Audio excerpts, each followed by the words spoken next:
Hi everyone, I am Dr. Kanchan Virat. I am hoping that all of you are doing perfectly fine and welcome to my channel. तो हम लोगों ने decide किया था कि हम CSIR UGC net JRF examination के लिए एक सीरीज शुरू करेंगे। अगर आपको कुछ भी नहीं पता है इस एग्जामिनेशन के बारे में, अगर आप बिल्कुल स्क्रैच से इसके लिए प्रिपेयर करना चाहते हो तो इस सीरीज को ज्वाइन कर लो तुरंत। ओके, तो किसी भी एग्जामिनेशन में अपियर होने से पहले बहुत इम्पोर्टेंट है उस एग्जामिनेशन को जान लेना कि किस बारे में एग्जामिनेशन है, क्या एलिजिबिलिटी क्राइटेरियाज है, एग्जाम में आने क्या वाला है, उसका पैटर्न क्या है। तो उसी बारे में आज हम थोड़ा सा उसका इम्पोर्टेंट इंफॉर्मेशन को डिस्कस कर लेते हैं। राइट। तो ये जो आप स्क्रीन पे अभी देख रहे हो, ये मैंने डायरेक्टली CSIR की वेबसाइट से उठाया। राइट। सो यहाँ पे if you can see here, यहाँ नॉलेज सेंटर है, इसी के नीचे CSIR UGC net JRF examination, यहीं पे जाके आपको सारा का सारा इंफॉर्मेशन मिलेगा। ठीक है, हम फोकस रखेंगे लाइफ साइंसेस के ऊपर।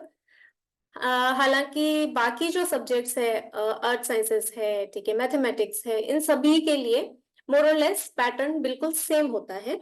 तो अगर आप लाइफ साइंसेस के बारे में जान जाओगे तो बाकी सब जो सब्जेक्ट्स हैं उनके बारे में भी आप जान जाओगे। Right. So let's get started. सबसे पहले, ये जो एग्जाम होता है ये साल में 2 बार होता है। ओके, एक दिसंबर में होता है, एक जून में होता है। ठीक है, साल में 2 बार ये एग्जाम होने का फायदा क्या है? एक बार आप अपियर किया, आपने नहीं हुआ for example, so you don't have to wait for another year to appear for this exam. June वाला फिल कर दो, दिसंबर वाला नहीं हुआ, जून वाला फिल कर दो, जून वाले में अपियर हो जाओ। तो बहुत ज्यादा गैप भी नहीं लगता है, तो आपकी प्रोबेबिलिटी ज्यादा बढ़ जाती है एग्जाम को क्लियर करने की। Okay, so I would suggest, अगर कोई भी मास्टर्स का बच्चा है तो इस एग्जाम के लिए पक्का पक्का से अपियर हो जाओ। ठीक है, और अगर आपको टीचिंग में जाना है या PhD करना है और आपको फेलोशिप चाहिए, this exam is for you. All right. तो ये एग्जाम किस किस के लिए है? जूनियर रिसर्च फेलोशिप के लिए, राइट, और लेक्चरशिप की एलिजिबिलिटी के लिए। अगर आप लेक्चरशिप के लिए जाना चाहते हैं, अगर आप असिस्टेंट प्रोफेसर के लिए जॉब ढूंढना चाहते हैं, तो उसके लिए एलिजिबिलिटी के लिए ये एग्जामिनेशन होता है। ठीक है, अब क्या क्या रहता है इस एग्जाम में, थोड़ा सा वो देख लेते हैं। हम्म, एक सेकेंड। या हम्म देखो एग्जाम कैसे रहेगा। मैक्सिमम मार्क्स 200 होते हैं। टाइम कितना होता है? 3 घंटे का। 3 घंटे का टाइम होता है। 3 घंटे का टाइम रहता है। एक सेकेंड, एक सेकेंड, जस्ट अ मोमेंट। मैं भी सीख ही रही हूँ तुम लोगों की तरह। टेक्नोलॉजी में भी मैं थोड़ा थोड़ा सा मेरा हाथ तंग है। हम्म सो 3 घंटे का टाइम होता है। ठीक है, मैक्सिमम मार्क्स कितने रहेंगे? 200 मार्क्स रहेंगे। तो ये 200 मार्क्स हमें कहाँ से मिलेंगे? सारे 200 नंबर नहीं बटोरने हैं। सबसे पहली चीज, मिनिमम कट ऑफ क्वालिफाई कर जाओ, काम खत्म। ओके, तो अ, थोड़ा सा आइडिया दे देती हूँ एग्जाम क्या है, कैसे है। 2 पोस्ट के लिए एग्जाम है। ठीक है, लेक्चरशिप के लिए and second junior research fellowship के लिए। दोनों के लिए एक ही एप्लीकेशन फॉर्म फिल किया जाता है। एप्लीकेशन फॉर्म जब आप फिल करोगे उसी टाइम पे आपको आपकी प्रेफरेंस पूछी जाएगी कि आप लेक्चरशिप के लिए फॉर्म फिल करना चाहते हो या फिर आप जूनियर रिसर्च फेलोशिप के लिए फॉर्म फिल करना चाहते हो। दोनों के लिए अलग अलग फॉर्म फिल करने की जरूरत नहीं है, एक सिंगल फॉर्म होता है। मैं आपको यही एडवाइस करूंगी कि आप जूनियर रिसर्च फेलोशिप के लिए उस फॉर्म को फिल करें, क्योंकि इसमें एक फायदा आपको ये है कि जूनियर रिसर्च फेलोशिप के लिए आपने फॉर्म फिल किया, आप अपियर हो गए, इसकी कट ऑफ थोड़ी सी ज्यादा हाई जाती है। तो कट ऑफ हाई गई, आपके मार्क्स उतने हैं, आपको जूनियर रिसर्च फेलोशिप भी मिल जाएगा, आपको लेक्चरशिप की एलिजिबिलिटी भी मिल जाएगी। फॉर एग्जाम्पल, आपने सिर्फ लेक्चरशिप के लिए अपियर किया है, एग्जाम फिल किया है, ऑलराइट, और आपकी कट ऑफ जाती है जेआरएफ से ऊपर, junior research fellowship is JRF, उसके ऊपर आपकी कट ऑफ गई, आप उस टाइम पे जेआरएफ अवेल नहीं कर पाएंगे, क्योंकि आपने एप्लीकेशन फॉर्म के अंदर क्लियरली डिफाइन किया था कि मुझे सिर्फ लेक्चररशिप की एलिजिबिलिटी चाहिए। सो आई विल एडवाइज कि आप जूनियर रिसर्च फेलोशिप के लिए फॉर्म फिल करें, चाहे आपको सिर्फ लेक्चररशिप ही चाहिए। मान लीजिए बाद में अगर आपका मन बदल जाता है कि मुझे पीएचडी करनी है and I want some fellowship, तो उस टाइम पे आप चूक जाएंगे, ठीक है। सो हमको हमेशा क्या फॉर्म फिल करना है, जूनियर रिसर्च फेलोशिप के लिए हमेशा फॉर्म फिल करना है, उसी में ही आपका लेक्चरशिप की एलिजिबिलिटी काउंट हो जाती है अगर आप जूनियर रिसर्च फेलोशिप आप बटोर लेते हो तो। एग्जाम का पैटर्न कैसे रहेगा, ठीक है। तो एग्जाम जो होता है सिंगल डे एग्जाम होता है, एक सीटिंग में पूरा एग्जाम होता है, अलग अलग पेपर्स नहीं होते हैं, एक सिंगल पेपर होगा 3 घंटे का, 3 घंटे का पेपर होगा, उस 3 घंटे के अंदर अंदर ही आपको ये तीनों parts, part A, part B and part C, ये तीनों सॉल्व कर लेना है, राइट। मार्क्स 200 मार्क्स है, इन तीनों में डिवाइडेड है, अलग अलग डिवाइडेड है। तो ये जो सी पार्ट है ये आपको सबसे ज्यादा मार्क्स दिला सकता है, राइट। इस पार्ट में 75 क्वेश्चंस होते हैं, सारे नहीं करने, ऑलराइट। इसका टोटल मार्क्स का एलोकेशन होता है 100 आउट ऑफ 200, देख रहे हो, 50% तो यही वाला सेक्शन ले जा रहा है, तो 50% मार्क्स आप यहाँ से गेन कर सकते हो। ऑब्वियसली आपको सारे क्वेश्चंस नहीं करने हैं, कर पाते हो तो बहुत बहुत अच्छी बात है, राइट। अभी बी पार्ट जो है, मैं डिफरेंस बताऊंगी इन पार्ट्स में क्या डिफरेंस है। ये जो बी पार्ट है इसमें 50 एमसीक्यूज होते हैं, 50 क्वेश्चंस होंगे, और इसका भी मार्क्स एलोकेशन क्या है, 70 आउट ऑफ 200, बचा 30 मार्क्स। तो जो 30 मार्क्स है वो यहाँ पे पार्ट ए को दिया गया है, पार्ट ए के अंदर कितने 20 क्वेश्चन है, ओके। अब डिफरेंस क्या है तीनों पार्ट्स के अंदर, पार्ट ए जो है जनरल है, सभी जितने भी स्ट्रीम्स है, लाइफ साइंस हो गया, अर्थ साइंसेस हो गया, मैथमेटिक्स कुछ भी है, फिजिकल साइंसेस कुछ भी है, so you have this part A common in all these question papers, part A सबका सेम होगा, ओके।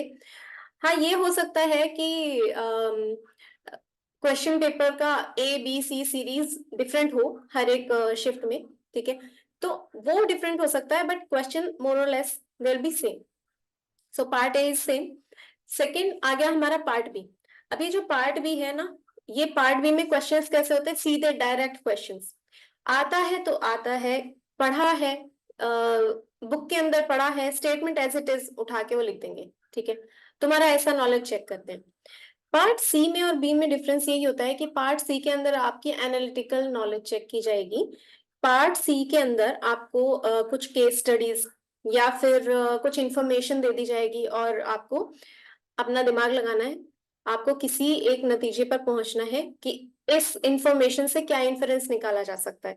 इन्फरेंस निकला, आपने जो बाकी के ऑप्शंस हैं उन ऑप्शंस में उस एक पर्टिकुलर ऑप्शन को चूज किया, ठीक है, वहां पे बैठे होगे, सब सारे ऑप्शंस ठीक लगेंगे, बट इंपॉर्टेंट इंफॉर्मेशन जो दी हुई है उसको ध्यान से पढ़ना है, उसको ध्यान से पढ़ के ही एक नतीजे पर निकलना है, and you have to tick that, ठीक है। तो बी और सी पार्ट में यही डिफरेंस है, बी पार्ट के अंदर कुछ नहीं है, आता है तो ठीक है उसको करो, नहीं आता है तो वहां तुक्केबाजी नहीं चलेगी, राइट। चलो ठीक है, सबसे इंपॉर्टेंट बात यह है कि नेगेटिव मार्किंग है, ओके। नेगेटिव मार्किंग कितनी है, 25% नेगेटिव मार्किंग है। फॉर एग्जाम्पल पार्ट सी में अगर 1 नंबर का क्वेश्चन है, ठीक है, तो अगर आप एक क्वेश्चन को गलत कर देते हो, फॉर एग्जाम्पल मान लिया, मैं आपको नेगेटिव मार्किंग समझा रही हूँ क्या होता है, ठीक है। अगर आपने 1 नंबर का क्वेश्चन यहाँ पे किया और अपना आपने 1 नंबर का क्वेश्चन यहाँ पे किया, ठीक है, वैसे यहाँ पार्ट सी में 4 नंबर मिलते हैं एक क्वेश्चन पे, ओके। तो अब आपने जैसे फॉर एग्जाम्पल बी पार्ट में 1 नंबर का क्वेश्चन किया, सी पार्ट में आपने 4 नंबर का क्वेश्चन किया, अभी 4 नंबर का क्वेश्चन अगर गलत हो गया है तो आपका 1 नंबर टोटल में से माइनस हो जाएगा, टोटल जितना आपने गेन किया, फॉर एग्जाम्पल आपने तीनों तीनों पोर्शंस मिला करके 70 मार्क्स गेन किए थे, लेकिन पार्ट सी में आपका एक क्वेश्चन गलत हो गया, 4 नंबर का 1 नंबर कट गया, आप टोटल रह जाएंगे 69 पे, ओके। तो वो जो आपने एक क्वेश्चन यहाँ सही किया था वो ले डूबेगा ये, ओके। सो नेगेटिव मार्किंग ये है, 25% नेगेटिव मार्किंग का मतलब ये है। और ये जो वेबसाइट नीचे दी हुई है ना, ये यही वेबसाइट है जो मैं अभी आपको दिखा रही हूँ। यहाँ पे जाके आप मॉडल क्वेश्चन पेपर्स देख सकते हो, सैम्पल पेपर्स, जो भी जो भी क्वेश्चन पेपर्स आप देखना चाहते हो जिस भी सब्जेक्ट के लिए, आप यहाँ पे जाके you can check it out कि कैसे क्वेश्चंस आते हैं, राइट। चलिए नेक्स्ट आगे बढ़ते हैं। हम्म, देखो कहाँ मिलेगा मॉडल क्वेश्चन पेपर। ये मैंने दिखाया आपको, CSIR UGC net JRF examination, इसी के अंदर आपको क्लिक करोगे तो नीचे एक ड्रॉप डाउन आएगा, उसके अंदर मॉडल क्वेश्चन पेपर को सेलेक्ट करना है, ठीक है। यहाँ पे पूरी लिस्ट दी हुई है, ये केमिकल साइंसेस के लिए, अर्थ साइंस के लिए, लाइफ साइंस के लिए, मैथमेटिक्स के लिए, फिजिकल साइंस के लिए, सब सब के लिए आप क्लिक करोगे किसी पे भी आपको क्वेश्चन पेपर निकल के आ जाएगा। क्वेश्चन पेपर सिर्फ निकल के आएगा पार्ट बी और पार्ट सी का, जनरल का नहीं निकल के आएगा। जनरल मतलब पार्ट ए का नहीं निकल करके आएगा, ठीक है। ओके, आगे बढ़ जाते हैं। हम्म, अब नेक्स्ट नेक्स्ट क्या है हमारे पास। हाँ, जैसे मैंने बताया, एक सिंगल MCQ है, ठीक है। और पार्ट ए कॉमन है, ठीक है। जनरल है, जनरल साइंस जहां लिखा है ना, ये यहाँ आपको जनरल साइंस का वो पार्ट ए का क्वेश्चन पेपर मिलेगा, ठीक है। इसको क्लिक करोगे तो आपको क्वेश्चन पेपर दिख जाएगा कि कैसे क्वेश्चंस आते हैं। आपको पता होना चाहिए ना कि कैसे क्वेश्चंस आएंगे, किस तरीके के क्वेश्चंस आएंगे। तो मॉडल टेस्ट पेपर पक्का पक्का से देख लेना।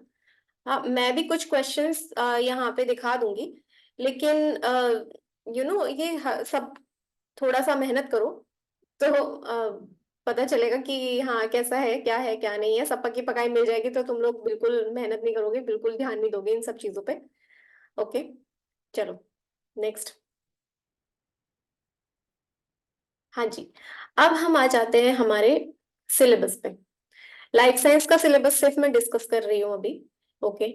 और बाकी जो इन डिटेल डिस्कशन है सिलेबस का, वो हम करेंगे नेक्स्ट वाली क्लास में, ओके। तो अभी क्या है, अभी सिर्फ ये जान लो कि लाइफ साइंस के अंदर चैप्टर्स कितने हैं, ठीक है। तो देर आर टोटल 13 चैप्टर्स। ये 13 चैप्टर्स, चैप्टर नहीं कहूंगी मैं इसको, कहूंगी मैं सब्जेक्ट, ओके। क्योंकि इतना वास्ट है, ये इतना वास्ट है कि ये चैप्टर नहीं है, इसके अंदर फर्दर चैप्टर्स हैं। सो ये दिस इज काइंड ऑफ एक एक पूरा सब्जेक्ट, एक पूरा सब्जेक्ट है। अगर molecules and their interactions relevant to biology अगर ये है, तो ये एक पूरा का पूरा सब्जेक्ट हो गया। Cellular organisation, cell biology, molecular biology, ये सब कुछ इसके अंदर आएगा। फंडामेंटल प्रोसेसेस, क्या है, बॉडी के अंदर क्या हो रहा है, कि किस तरीके की प्रोसेसेस हो रही है। फॉर एग्जांपल ग्लाइकोलिसिस है, TCA है, ये सारी चीजें, ओके। क्या क्या प्रोसेसेस अंदर हो रही है, वो सब कुछ इसके अंदर आएगा। Then cell communication, cell signalling, ये सब। डेवलपमेंटल बायोलॉजी, कैसे डेवलप हुई, प्लांट फिजियोलॉजी, कैसे प्लांट्स का इंटरनल स्ट्रक्चर कैसे डेवलप हुआ, एनिमल्स का इंटरनल स्ट्रक्चर कैसे डेवलप हुआ। देन सिस्टम फिजियोलॉजी, प्लांट्स की फिजियोलॉजी के बारे में। देन सिस्टम फिजियोलॉजी एनिमल्स की फिजियोलॉजी के बारे में, okay. Inheritance biology, genetics. Then diversity of life forms, इसमें आप वो सब कुछ पढ़ोगे, किंगडम, ठीक है, फाइलम, ये सब कुछ, ठीक है, क्या है। Then ecological principles, so ecology, इसके अंदर इकोलॉजी की पूरी नॉलेज होगी, एनवायरनमेंट की, इकोलॉजी और एनवायरनमेंट की। देन इवोल्यूशन एंड बिहेवियर, यहाँ पूरा इवोल्यूशन हम पढ़ेंगे। देन अप्लाइड बायोलॉजी मतलब कि अभी आजकल हम लोग क्या क्या एप्लीकेशंस क्या यूज कर रहे हैं बायोलॉजी के अंदर, जो भी हम एक्सपेरिमेंटेशन और ये सब कुछ हम करते हैं, उसमें हम क्या यूज कर रहे हैं, what are we using. Then methods in biology, research के अंदर हम क्या क्या मेथड्स यूज कर रहे हैं, कौन कौन सी मशीनरीज यूज कर रहे हैं, कौन कौन सी टेक्नोलॉजीज यूज कर रहे हैं, वो सब कुछ, ओके। सो ये सारे 13 सब्जेक्ट्स हैं जो हम लाइफ साइंसेस के लिए अपीयर जब होते हैं तो हम पढ़कर जाते हैं। अभी स्मार्ट वर्क करना है, सारा नहीं पढ़ना है, उतना ही पढ़ना है जितना रिटेन कर पाओ, लेकिन उसको अच्छे से पढ़ना है। नेक्स्ट वीडियो के अंदर हम इसी के बारे में बात करेंगे। ऑलराइट, चलो अभी आगे बढ़ जाते हैं।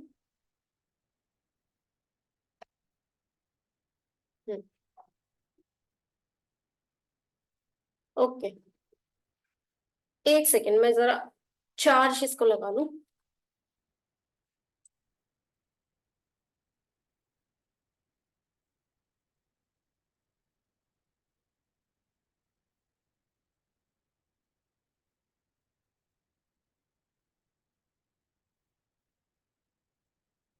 ओके, नेक्स्ट क्या है हमारे पास? Stipend. About junior research fellowship stipend. कितना स्टाइपेंड मिलेगा भाई? सबसे इंपॉर्टेंट चीज तो यही है कि स्टाइपेंड कितना मिलेगा, पैसा मिलेगा कि नहीं मिलेगा, कुछ क्या मिलेगा। तो स्टाइपेंड जो है, अभी रिसेंटली ही इसको इंक्रीज किया गया है, 2-3 साल पहले ही। ठीक है, तो 31,000 per month plus HRA।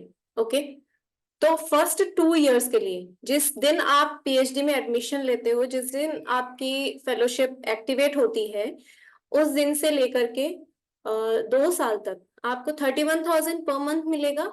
Plus अगर आप HRA अवेल करते हो तो उतना HRA मिलेगा। वो आपकी सिटी के हिसाब से, आपकी सिटी में कितना परसेंट HRA दिया जाता है, Tier 1 सिटी है, Tier 2 सिटी है, क्या है, उसके हिसाब से आपको HRA मिलेगा अगर आप अवेल करना चाहते हो तो। उसके भी कुछ कंडीशंस हैं। ठीक है, अगर जानना है तो कमेंट कर देना नीचे, मैं आपको थोड़ा सा ब्रीफ कर दूंगी। सो बट स्टाइपेंड जो है वो 31,000 पर मंथ स्टाइपेंड है। कंटिजेंसी मिलती है। कंटिजेंसी क्या है, अब इसके ऊपर भी थोड़ा सा डाउट आता है लोगों को। कंटिजेंसी मिलती है 20,000 पर फेलो। एनुअल कंटिजेंसी मिलती है। कंटिजेंसी का मतलब ये है कि आपको स्टाइपेंड मिला, ठीक है, पर मंथ आपको स्टाइपेंड मिला, वो आप कंज्यूम कर रहे हो, जैसे जिस भी चीज के लिए आप कंज्यूम कर रहे हो। फॉर एग्जांपल, आपको कोई लैब में एक्सपेरिमेंट करना है, आपको कोई चीज प्रोक्योर करनी है, कोई सॉल्वेंट प्रोक्योर करना है, उन सब चीजों के लिए आप यूज कर रहे हो, but you fall short of some amount, कि मुझे इतना पैसा और मिल जाता तो मेरा हो जाता। तो वही कंटिजेंट ग्रांट है। तो ये कंटीजेंट ग्रांट जो है वो आपको हर साल 20,000 रुपए हर साल आपको ईयर एंड में मिल जाती है। फॉर एग्जाम्पल, आपने किसी चीज के ऊपर स्पेंड किया, आपके पास उसका बिल है, आप उस बिल को ले जा करके UGC को भेज सकते हो। ठीक है, जो डॉक्यूमेंटेशन प्रोसेस है उसमें एनेक्जर्स होते हैं अलग अलग, उस एनेक्जर को आप भरोगे, ठीक है, उसके साथ अपने बिल्स लगाओगे, बिल्स की कॉपी लगाओगे, तो आपका रीइम्बर्समेंट हो जाता है इसका। ठीक है, 20,000 जो पर ईयर आपको मिलेगा वो उस तरीके से मिलेगा। राइट, और ये क्या होता है, ये यूनिवर्सिटी को ग्रांट किया जाता है डायरेक्टली, और यूनिवर्सिटी आपको रीइम्बर्स करेगी जितना भी आपका अमाउंट यूटिलाइज हुआ है। ठीक है, फॉर एग्जांपल, आपने सिर्फ 13,000 यूटिलाइज किया, आप 13,000 से you were falling short of, तो आपने अगर 13,000 का बिल दिया है यूनिवर्सिटी को, तो वो आपको पूरा 20 नहीं देंगे, आपको 13 ही देंगे। तो आपका बिल जितने का है, आप जितने का क्लेम कर रहे हो, आपको उतना ही मिलेगा। तो ये 20,000 जाते हैं यूनिवर्सिटी के फंड में, यूनिवर्सिटी के फंड से आपको रीइम्बर्स होते हैं जितना भी आपका बिल बना है उसके हिसाब से।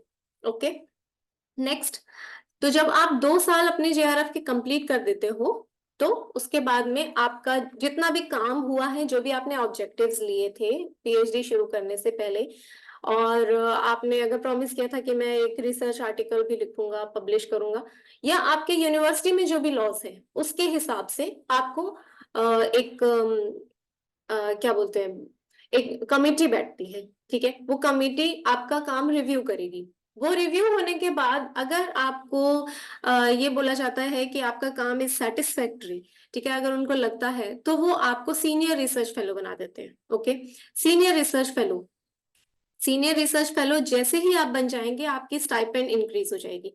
ओके, एक सेकेंड यार। हम्म, तो आपकी स्टाइपेंड इंक्रीज हो जाएगी। कितनी इंक्रीज हो जाएगी? अब पहले 31,000 मिल रही थी, हम्म, अब आपको मिलेगी 35,000 पर मंथ। ओके, और ये कब तक मिलेगी? अगले 3 साल के लिए। शुरू के 2 साल कितनी मिली? 31,000। अगले 3 साल कितनी मिली? 35,000। और ये कब तक मिलेगी? जब तक आप अपनी थीसिस सबमिट नहीं कर देते हो। ठीक है, जब जिस दिन आपने अपनी थीसिस सबमिट किया है ना, तब आपका स्टॉप हो जाएगा, ये फेलोशिप मिलना बंद हो जाएगा। ठीक है, तो इसके अंदर कुछ भी नहीं है और यही सब कुछ ही लिखा हुआ है। ओके, चलिए आगे बढ़ जाते हैं।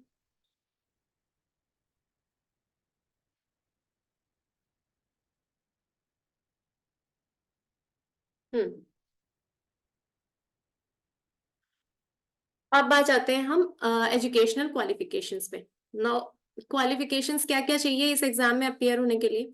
देखो, आप एमएससी हो, कोई इक्विवेलेंट डिग्री की हुई है, इंटीग्रेटेड बीएसएमएस, बीएस 4 इयर्स की, ठीक है, बीई किया है, बीटेक किया है, बी फार्म किया है, एमबीबीएस किया है, अपना देख ले, देखते रहना क्या है एलिजिबिलिटी क्राइटेरिया में फिट हो रहे हो कि नहीं हो रहे हो। उसमें भी एक ये क्लॉज है कि एटलीस्ट 55% मार्क्स आपको तब चाहिए जब आप जनरल हो, जनरल कैटेगरी या फिर अनरिजर्व कैटेगरी में हो,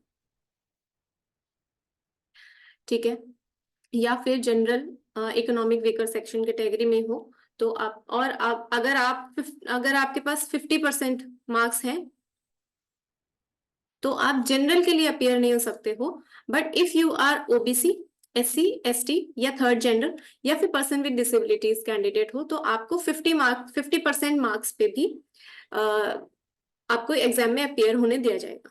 ऑलराइट, तो क्या इन नटशल, जनरल के लिए 55% आपको मिनिमम चाहिए विदाउट राउंडिंग ऑफ। 49.9% भी है ना तो आपको अपियर नहीं होने दिया जाएगा। यू नीड 49, नहीं 59, ओ नो, 54.9, 54.9 भी है तो भी आपको अपेयर नहीं होने दिया जाएगा। And about the SC ST, अगर 49 आपका है, 49.9%, तो भी अपेयर नहीं होने दिया जाएगा। You need 50% minimum, minimum criteria. Okay, next क्या है? कैंडिडेट्स जो कि एमएससी में एनरोल्ड हैं या उन्होंने अपना एमएससी नहीं तो आप जो भी इक्विवेलेंट कोर्स जो भी आप कर रहे हो वो आपने अभी कंप्लीट किया है, जिस दिन आप एप्लीकेशन फॉर्म सबमिट करते हो, ठीक है, उस दिन आप अप्लाई करने के लिए एलिजिबल हो जाते हो रिजल्ट अवेटेड कैटेगरी में, अगर आपने अपना जो एमएससी का एग्जाम्स एंड ऑल ये है वो सब कुछ दे दिया है तो, ठीक है। नाउ नेक्स्ट, हम्म, रिजल्ट अवेटेड कैटेगरी में अगर आप अपेयर हो रहे हो तो आपको विद इन 2 इयर्स अपना जो रिजल्ट आया है वो डिक्लेरेशन ऑफ रिजल्ट है, उसके 2 इयर्स के अंदर अंदर अगर आप अपनी डिग्री पूरी नहीं करते हो या आपके पास मास्टर्स की डीएमसी नहीं है, मार्कशीट नहीं है, ठीक है, तो आपको डिस्क्वालिफाई कर दिया जाएगा। ओके, ठीक है, यहाँ पे सिर्फ ये बताया हुआ है कि आपको वो सबमिट करना है tested form. Then next, eligibility criteria. Next, BSc honours है या कोई इक्विवेलेंट डिग्री होल्डर्स है या स्टूडेंट्स जो कि इंटीग्रेटेड एमएस पीएचडी प्रोग्राम के अंदर एनरोल होना चाहते हैं,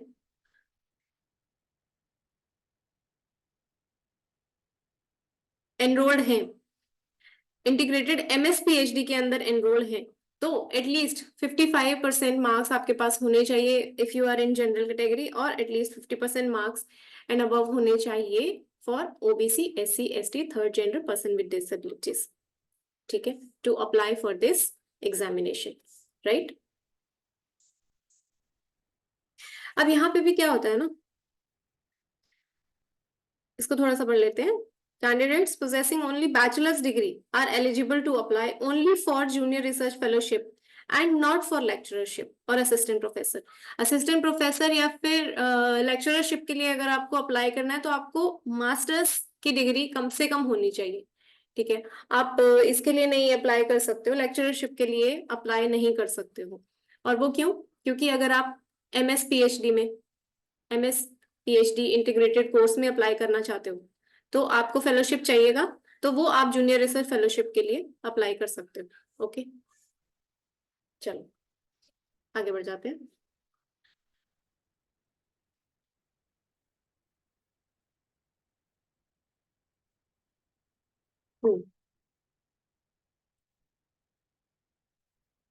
ओके, ये तो मैंने आपको बता ही दिया है।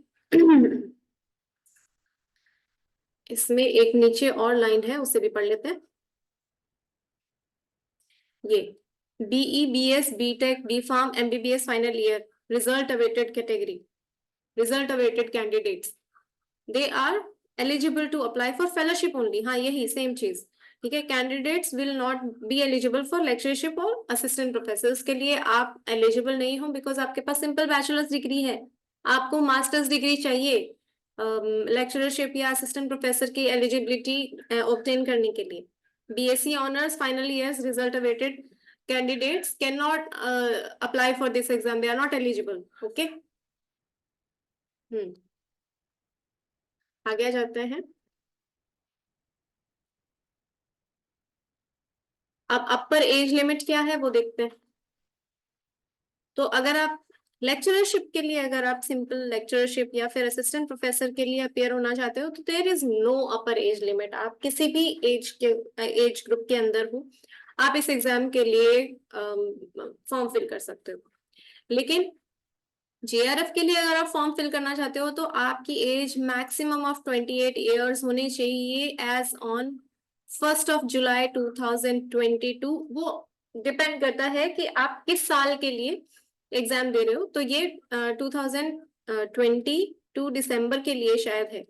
सो इसके लिए आपको जो भी एप्लीकेशन फॉर्म जब भी आएगा, नोटिफिकेशन जब भी आएगा, उसके अंदर आपको ये चीज चेक करनी है कि मिनिमम 28 ईयर्स कब तक होना है, तब मैं भर सकता हूँ ये फॉर्म, ठीक है।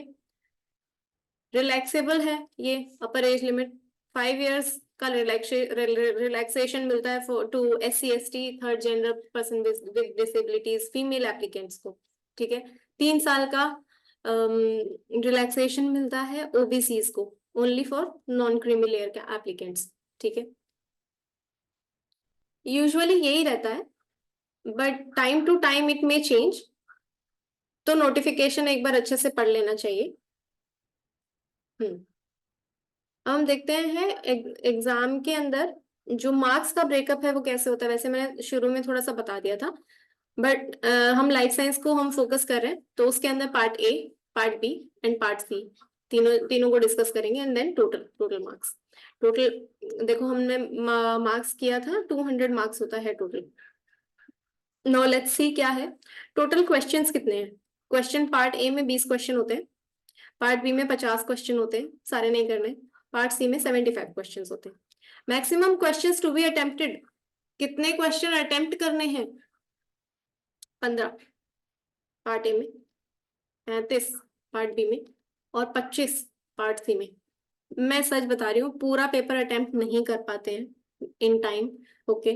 तो इसीलिए मैं बोल रही हूँ, सारे के सारे क्वेश्चंस अटेम्प्ट करने का टारगेट लेकर के बिल्कुल मत चलना। टोटल 75 क्वेश्चंस है, बट वो इतने लेंथी होते हैं पार्ट सी के अंदर कि आप पढ़ते ही रह जाओगे उसको। So decide wisely. वो मैं बताऊंगी नेक्स्ट वीडियो में, बताऊंगी क्या करना है, कैसे उसको टैकल करना है सिचुएशन को। तो हर एक क्वेश्चन के लिए कितने मार्क्स? पार्ट ए में 2 मार्क्स, पार्ट बी में 2 मार्क्स, पार्ट सी में 4 नंबर का क्वेश्चन। टोटल मार्क्स हो गए 200, ठीक है। नेगेटिव मार्किंग इनकरेक्ट के लिए पार्ट ए में वही 25% ऑफ 2, 0.5, 2 का 0.5, 4 का 1, ठीक। आगे होगा समझ में? नहीं आया तो कमेंट्स में पूछ लेना। ऑलराइट, चलो आगे बढ़ जाते हैं।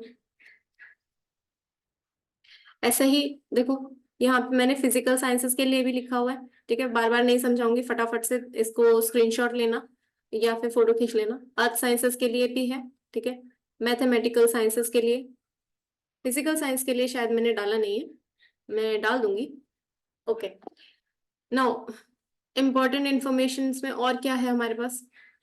ये वही चीज जो हमने अभी डिस्कस की है कि candidates are required to answer maximum 15, 35 और 25 क्वेश्चन ओनली, ठीक है। इतने ही क्वेश्चंस करने हैं, इससे ज्यादा अगर तुम करोगे, अगर तुमने इससे ज्यादा, वैसे तो नहीं कर पाओगे। इन केस कोई एक्स्ट्रा ऑर्डिनरी बच्चा है जो कि जिसकी स्पीड बहुत ज्यादा है और and he wants to attempt all the questions, तो जो पहले 15 क्वेश्चन या 35 या 25 क्वेश्चन है पार्ट ए, बी और सी में, उन्हीं को इवेल्युएट किया जाएगा। चाहे उनमें आपके जितने गलत हैं गलत हैं, अगर आगे वाले सही हैं तो उनको कंसिडर नहीं किया जाएगा, ओके, चलो जी आगे बढ़ जाते हैं।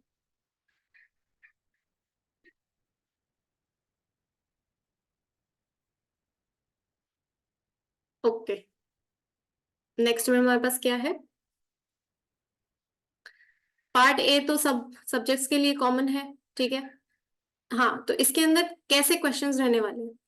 इसके अंदर होते हैं जनरल एप्टीट्यूड, जनरल एप्टीट्यूड के क्वेश्चंस, जिसमें logical reasoning, graphical analysis, analytical and numerical ability, इन सब के ऊपर फोकस किया जाएगा। Quantitative comparison, series formation, puzzles. कोई डिफाइंड सिलेबस है ही नहीं इसका। मैं सीरियसली मैं बता रही हूँ कि इसके अंदर सिर्फ लिखा है कि ये सब कुछ पूछा जाता है, रैंडम क्वेश्चंस होते हैं। बट यस, जो लिखा है उसमें जैसे एसएससी का सिलेबस होता है या फिर बाकी बैंकिंग एग्जाम्स वगैरह का सिलेबस होता है, अगर उनका सिलेबस आप थोड़ा बहुत देखोगे तो आपको हल्का फुल्का आइडिया लग जाएगा कि जनरल एप्टीट्यूड का एग्जाम कैसा होता है, पेपर कैसा होता है, ठीक है। तो उसके अंदर थोड़े बहुत जो क्वेश्चंस हैं वो अटेम्प्ट करके जाना। ये मत सोचना कि ये तो बहुत इजी वो है, एरिया है तो हो जाएगा। ये ही सबसे ज्यादा डिफिकल्ट एरिया हो जाता है आपका एग्जाम क्लियर करवाने में। बहुत बड़ा हाथ है इसका, फेल करा सकता है अगर आपने इस एक सिंगल पार्ट को ठीक से नहीं किया तो। ओके, हालांकि कट ऑफ अलग अलग नहीं है, तीनों पार्ट्स की कट ऑफ एक साथ बनती है, लेकिन बट स्टिल पार्ट ए को नेग्लेक्ट नहीं करना। एटलीस्ट आउट ऑफ 20 एटलीस्ट आप 10 से 11 क्वेश्चन आप ये मान के चलो आपको करने आने चाहिए, आपको आपके सही होने चाहिए 10 से 11 questions. Don't attempt all 20 questions, attempt only 10 but accuracy से, ठीक है। Now second part B, it shall contain subject related conventional multiple choice question. Conventional क्या है? कन्वेंशनल का मतलब वही है जो मैं बता रही हूँ कि जो चीज है एज इट इज प्रेजेंट कर दी जाती है, ठीक है। बुक्स में जैसी पढ़ी क्वेश्चन पेपर में वैसी आ गई, लाइन उठा करके आगे फिल इन द ब्लैंक्स वाला। एक एक बीच में एक क्वेश्चन, कुछ क्वेश्चन पूछ लेगा और फिल इन द ब्लैंक्स डाल देगा, और उसको ऑप्शंस में आपको उसको फिल करना है, क्या है इसका क्या मतलब है, वो उस तरीके के क्वेश्चंस, ठीक है। Now part C, part C, ज्यादातर लोग पार्ट सी से इसलिए घबराते हैं क्योंकि इसमें लेंथी लेंथी लाइंस होती है, but I swear I tell you, part C ही है जो आपका सिलेक्शन कराएगा। पार्ट सी है जिसमें एक क्वेश्चन 4 नंबर का है। अगर आपने पार्ट सी ठीक से किया है तो आपका सिलेक्शन होगा, ठीक है। तो पार्ट सी पे ज्यादा फोकस रखना है। It shall contain higher order questions that may test candidates knowledge of scientific concepts and or application of the scientific concepts. Question shall be of analytical nature. Analytical nature मतलब दिमाग use करना है।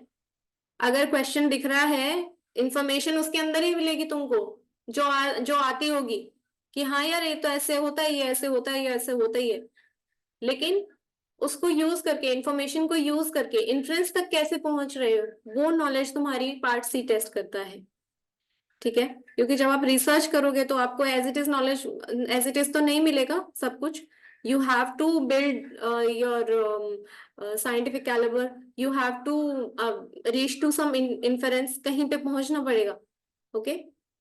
सो you are expected to apply scientific knowledge to arrive to a solution and to give a scientific problem to the given scientific problem। जो भी आपके सामने question रखा गया है, अपना दिमाग यूज करो, ठीक है, एनालाइज करो, क्या ये इसका ये आंसर हो सकता है, तो वो आंसर टिक करो, ओके।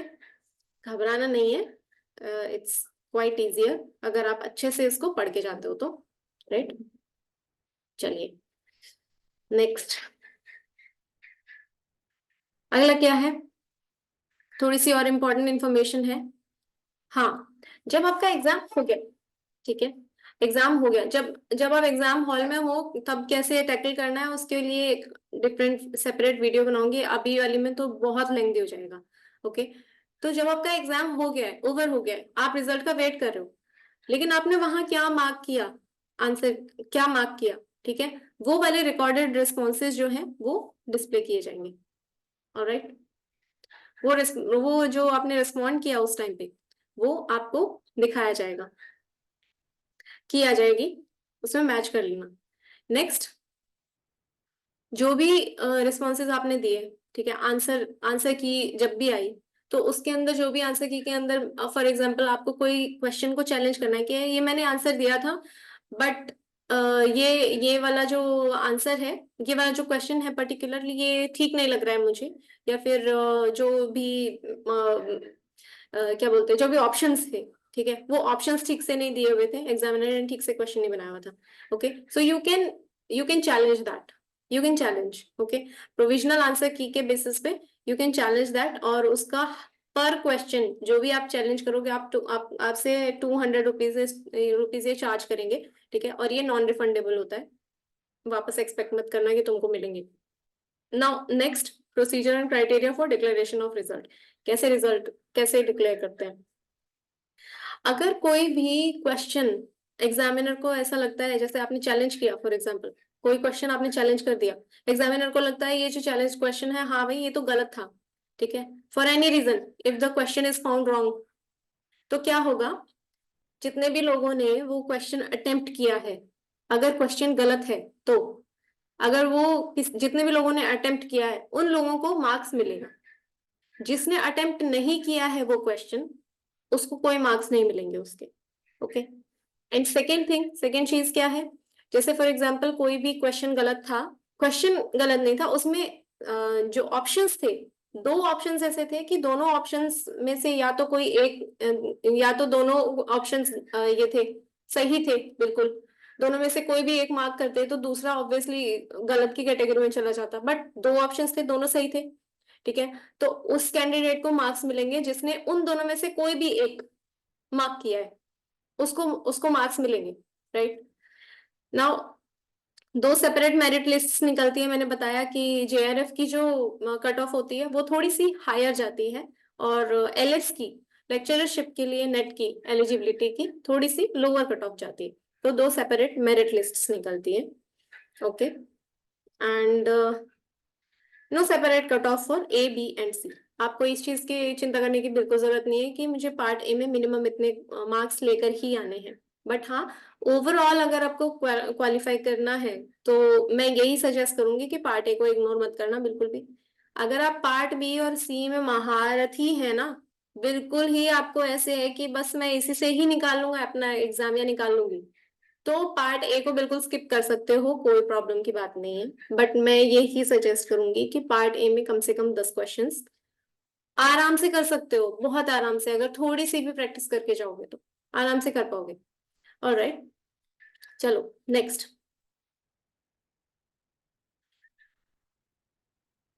हम्म, हाँ, बीच में ना कुछ लोगों को ये थोड़ा सा डाउट आ रहा था कि वैलिडिटी क्या है जूनियर रिसर्च फेलोशिप की। यूजुअली क्या होता है कि जिस दिन रिजल्ट आया जेआरएफ का, जिस दिन रिजल्ट आया उस दिन से लेकर नेक्स्ट 2 इयर्स आपके पास होते हैं, अगले 2 साल आपके पास होते हैं पीएचडी में एडमिशन लेने के लिए। 2 साल के अंदर अंदर आपने एडमिशन नहीं लिया तो आपको दोबारा अपियर होना पड़ेगा जूनियर रिसर्च फेलोशिप के लिए। हाउएवर उसका जो उसी के अंदर जो आपका नेट एलएस है लेक्चरशिप के लिए, वो वैलिड रहेगा थ्रू आउट लाइफ, वो चीज वैलिड रहेगी, बट आप फिर पीएचडी में एडमिशन लेकर के फेलोशिप अवेल नहीं कर पाओगे। तो ये थोड़ा सा कोविड के टाइम पे आया था बीच में, कोविड के टाइम पे इन्होंने इस पर्टिकुलर टाइम पीरियड के लिए, जिन्होंने दिसंबर 2017 या जून 2018 में जिन्होंने एग्जाम क्वालिफाई किया है, वो लोग एडमिशन्स के लिए नहीं जा पा रहे थे, तो उन लोगों के लिए 4 साल का पीरियड उन्होंने प्रेस्क्राइब किया था कि 4 साल तक हम थोड़ा सा एक्सटेंड कर देंगे, ठीक है, आप 4 साल के अंदर अंदर एडमिशन ले लो पीएचडी में। बट यूजुअली ऐसा होता है कि you have to get admission in PhD in a university within 2 years of declaration of result, ओके। चलो जी, आज के लिए बहुत इंफॉर्मेशन हो गया है, एंड आई होप आपको कुछ काम का इंफॉर्मेशन इसमें से मिला होगा। अगर ऐसा है तो प्लीज प्लीज प्लीज चैनल को लाइक करो, सब्सक्राइब करो। आई नो आप लोगों के लिए ज्यादा मुश्किल नहीं है, आपको सिर्फ एक लाइक का बटन ही हिट करना है, but it really helps me. आपको एक सब्सक्राइब का बटन ही हिट करना है, but it actually really helps me. और आपको और भी जो बाकी वीडियोस में आगे पोस्ट करूंगी उसके लिए भी आप एक जो बेल आइकन है उसको आप हिट कर दो, ठीक है, तो वो आपको नेक्स्ट जो मेरी वीडियोस होगी वो आप मिस नहीं करोगे, वो आपको दिखाएगा। ओके, और कोई भी आपको परेशानी है, कोई भी क्वेश्चन है इस वीडियो से रिगार्डिंग, बिल्कुल कमेंट्स में पोस्ट कर दो, मैं तुरंत रिप्लाई कर दूंगी। और मुझे पक्का पक्का से बताना कि नेक्स्ट वीडियो किस चीज पे बनाएंगे। वैसे तो नेक्स्ट वीडियो हम सिलेबस के ऊपर ही करेंगे, सिलेबस को डिकोड करेंगे कि सिलेबस में क्या है और एग्जाम पैटर्न क्या है, एग्जाम के अंदर, हॉल के अंदर उसको कैसे टैकल करना है क्वेश्चन पेपर को। ऑलराइट, चलो I take a leave now and I see you soon in the next video. Okay, चलो बाय।